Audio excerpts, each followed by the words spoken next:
Hoje é comemorado o Dia Mundial da Meteorologia, a data que celebra a técnica responsável por analisar e prever as variações climáticas da Terra a partir de reconhecimentos de informações sobre a umidade do ar, pressão atmosférica, temperatura, volumes de chuva. E quem nós convidamos para conversar um pouquinho sobre esse assunto é o mestre em meteorologia, Renan Araújo. Tudo bom, Renan?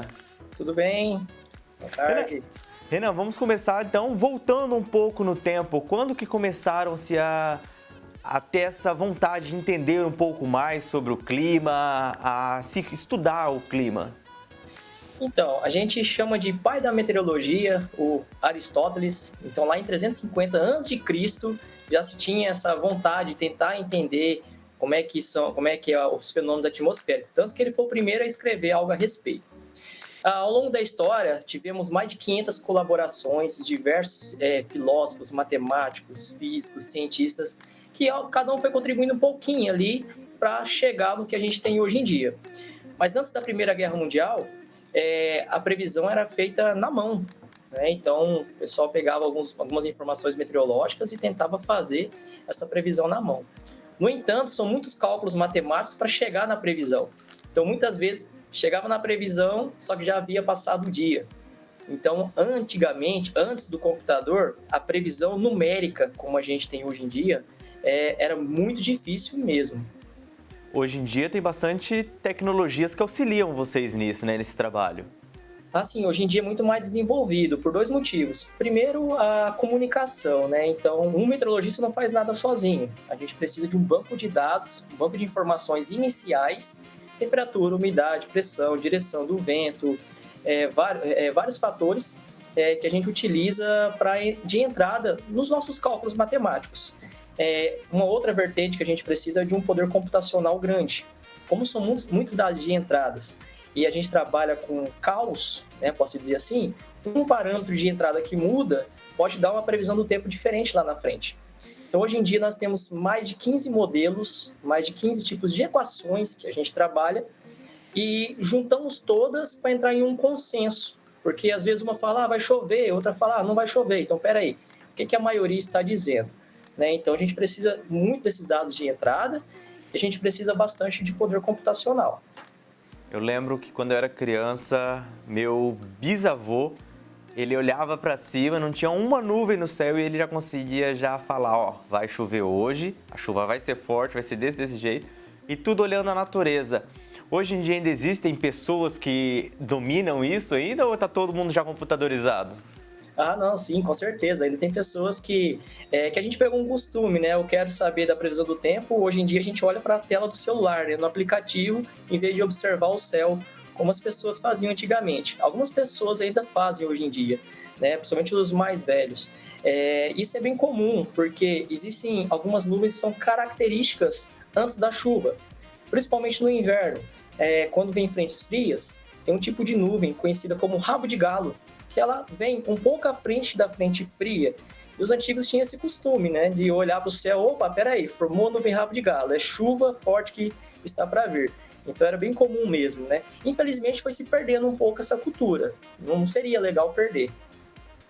Hoje em dia, para quem quer aprender mais sobre essa área, conhecer, né, essa profissão, temos cursos aqui no Brasil, no Paraná, para poder formar novos profissionais?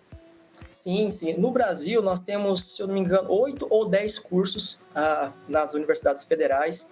Temos na Federal do Rio de Janeiro, na Federal do Pará, na Federal de Pelotas. Em Bauru tem um curso recente que abriu faz cerca de 5 a 6 anos. Né? E é uma área que está carente de profissionais bons na área. Ainda mais com toda essa mudança climática que vem acontecendo, profissionais bons que trabalham não só com meteorologia, mas também com climatologia, vai ser muito importante na próxima década. E para quem está em casa, às vezes geralmente cria uma ilusão, né? A gente sempre vê mapas, vê tudo, mas meteorologia, as áreas não é basicamente a geografia, né? Quais são as áreas de atuação?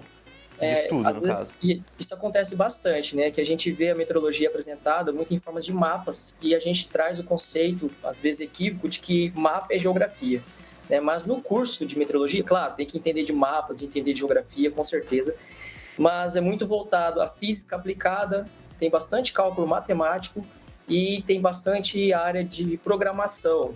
Então a pessoa tem que gostar assim da área de exatas, tem que gostar um pouco de programação, ainda mais com as novas tecnologias que têm surgido. Aquele profissional que se destaca na área de programação tem emprego garantido no final do curso. Então, são mais essas 3 áreas que são bem cobradas ali durante o curso de graduação. Hoje em dia já tem muitos estudos quando se fala do tempo, da meteorologia, mas já podemos falar que nós estamos chegando perto de sair da previsão e entrar na exatidão do tempo, ou ainda vai demorar um pouquinho para isso?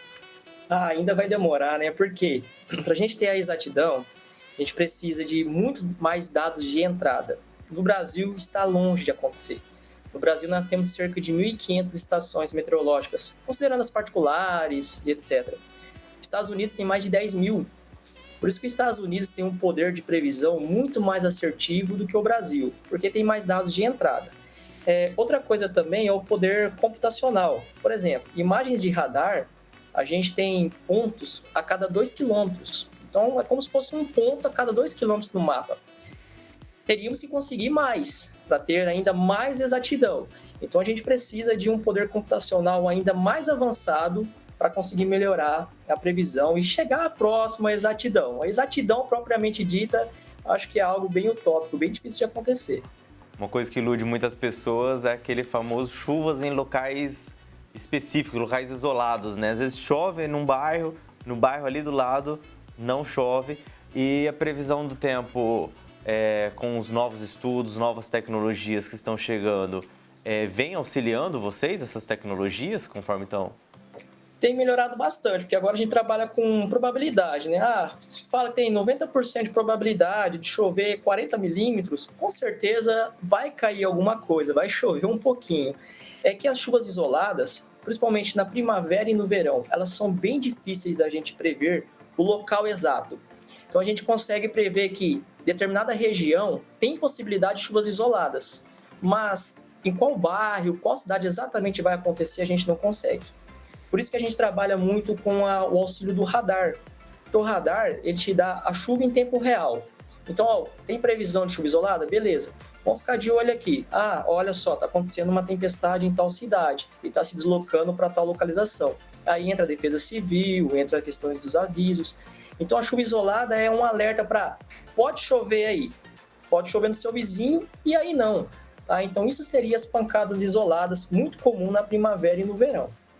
Renan, antes da gente encerrar, eu queria saber de você, nós estamos iniciando o outono e o que nós podemos esperar agora para essa nova estação que iniciou? Tá chegando uma frente fria, então o próximo final de semana já vem um pouquinho de chuva, já vai cair um pouquinho as temperaturas. Vai ser um outono bem tranquilo a princípio, nós vamos ter aquelas temperaturas amenas no final da tarde, no amanhecer também temperatura mais amena, durante o dia esquenta bem. Infelizmente, para nossa região, a previsão de chuva ainda não é das melhores. A previsão é de que a gente tenha vários dias sem chuva e que a chuva durante o trimestre fique na média ou abaixo da média. Então, a gente ainda vai continuar com problemas hídricos que nós estamos tendo.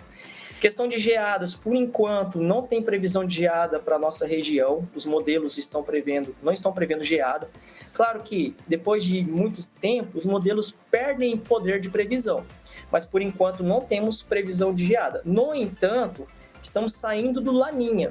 E o Laninha costuma trazer um frio um pouquinho mais intenso para a região nossa, mais intenso e mais seco. Mas, por enquanto, está tranquilo, sem previsão de geada, temperaturas mais amenas e escassez de chuva. Muito obrigado.